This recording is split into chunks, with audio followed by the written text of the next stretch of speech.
Preface. Chains. You can't see them with your physical eyes, but they're real. Spiritual, emotional, mental, physical. They bind you with a grip that's stronger than iron, tying you to the source of your pain, enslaving you, blocking your peace, joy, and freedom. This book is a blueprint for breaking them all, one by one, so you can be free. Forgiveness. It's one of the most challenging journeys we can ever undertake. If you're here, you might already be walking that road, or just starting to think about it. Or perhaps you can't even imagine taking that first step yet, and that's okay too. No matter where you find yourself right now, I encourage you to keep listening, because these unseen chains I'm going to tell you about, they don't discriminate. They can and will bind anyone, anytime, anywhere. That's why you need to know the hidden truth about them, because in this case, what you don't know can and will hurt you. Forgiveness has been one of the hardest struggles of my life. Who does it ever come easily to anyway, you know? I've been where you might be right now, feeling the weight of betrayal, wrestling with anger, and wondering if peace is even possible. The story in the introduction captures one of those moments when I was deep in the pain of heartbreak, going through a divorce and facing truths that cut to the core. For a time, I was swallowed by sorrow, struggling to keep despair at bay. I've been a Christian for most of my life. I know the scriptures about forgiveness and understand how deeply it matters to God. But during that time, the suffering felt unbearable, and forgiveness seemed impossible. Despite everything I had learned, nothing could have prepared me for the battle I faced. Over time, I slowly uncovered the truths I'm about to share with you. In my search for healing and freedom, I discovered a powerful connection between what God asks of us and why He asks it. I found evidence, both spiritual and scientific, that showed me the real toll unforgiveness takes on our spiritual, emotional, mental, and physical well-being. With every revelation, the dots connected more clearly. I realized that God's commands about forgiveness, they're not just divine decrees. They're lifelines, urgent calls to healing and freedom for reasons far deeper and more critical than we often realize. They're designed to shield us from the insidious destruction that bitterness and resentment unleash on our entire being, poisoning our hearts, clouding our minds, and corroding our very sense of peace. Left unchecked, they don't just wound us, they devour us from the inside out. Looking back, I realized that if I had understood these things earlier, if I had truly grasped the high stakes and the devastating self-destructive impact of these negative emotions, I probably could have let go a whole lot sooner.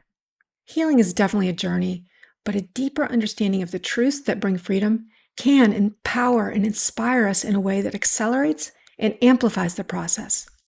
That means less suffering, less pain, and a whole lot more peace.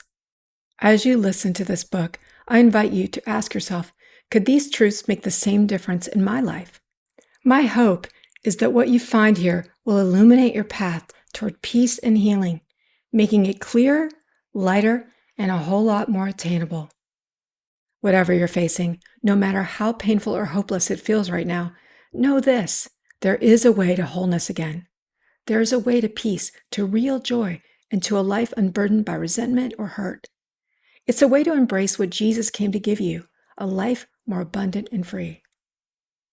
God promises us beauty for ashes, but we have to release our ashes to receive the beauty. When we hold on to bitterness, offense, or resentment of any kind, we don't just hurt ourselves, we actually open the door to even more harm. There are real forces and deceptions that prey on us, especially when we're in pain. Those lies may seem rational at first, justifiable even, but if we buy into them, we exchange God's truth for lies. And instead of freedom, we find ourselves trapped in even deeper bondage. We get more of what the enemy brings: kill, steal, and destroy. No thank you. Unknowingly, we can give our pain the power to imprison us even more deeply. But that is not the life God has for you. He has something far better in store. Introduction: The Crossroads of Bitter or Better. A flashback. Closed eyes slowly opening to blurry white light. Water streaming. How long have I been crying? I am drenched, wet, submerged, pounded, but this water is not from tears.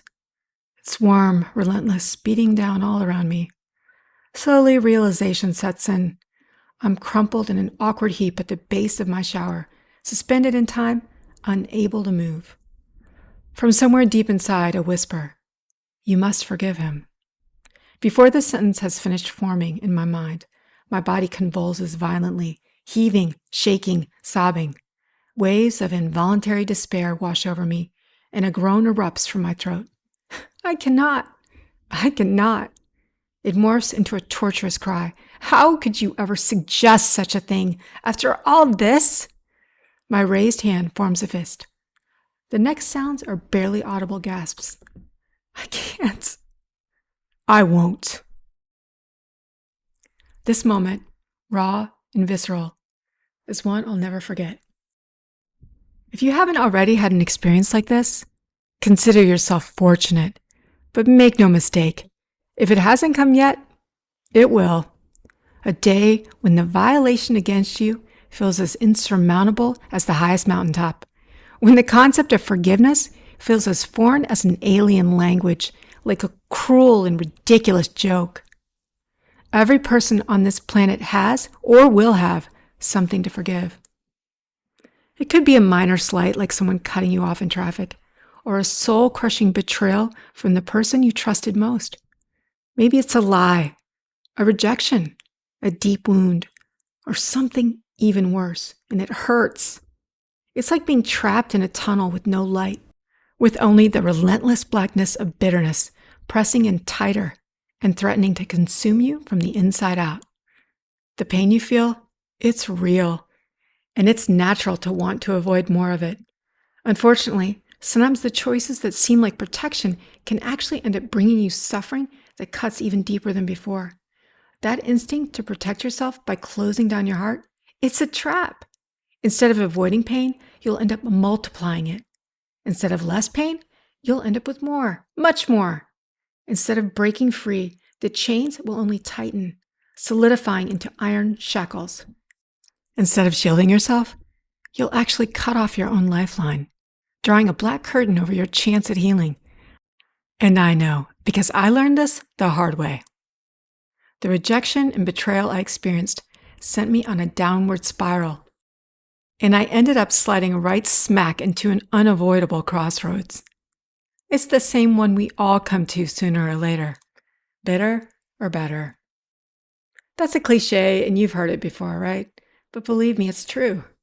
If you're listening to this, then deep down, of course, you want the path to better, even if you have no idea what that looks like or can't see how it's even possible. I'm here to tell you, if you can stick with me, you'll find it. If you're already hurting, you don't need anyone throwing platitudes at you or asking you to do something you're not ready to do. This is not that. This is clarity. So let's get a few things out of the way right here. Forgiveness does not mean pretending something bad was good. It's not. Also, forgiveness does not mean excusing the guilty or extending trust that has not been earned. You shouldn't. Finally, forgiveness is definitely not about making peace with injustice. Justice is part of God's law for this world. This book is not here to add to your pain. It's here to make sure you don't get trapped by deception, because when you're hurt, that's when you're most vulnerable to the lies that keep you stuck in bitterness, resentment, or self-protection. And the biggest lie of all, that holding onto offense or injustice against you somehow keeps you safe. I learned these things from my own painful experience. Now that I know, I want to pass along the discoveries I wish I'd had in my hands long ago. Because when the Bible says the truth will set you free, it's not just words, it's a promise. We're going to look at what God says about forgiveness, but we're not going to stop there. Together, we'll explore why God's guidance around forgiveness isn't just for His sake, it's for ours. These are tangible, powerful reasons that will open your eyes and illuminate your heart. Together, we'll explore the truth, not just from my own words or testimony, but from real evidence.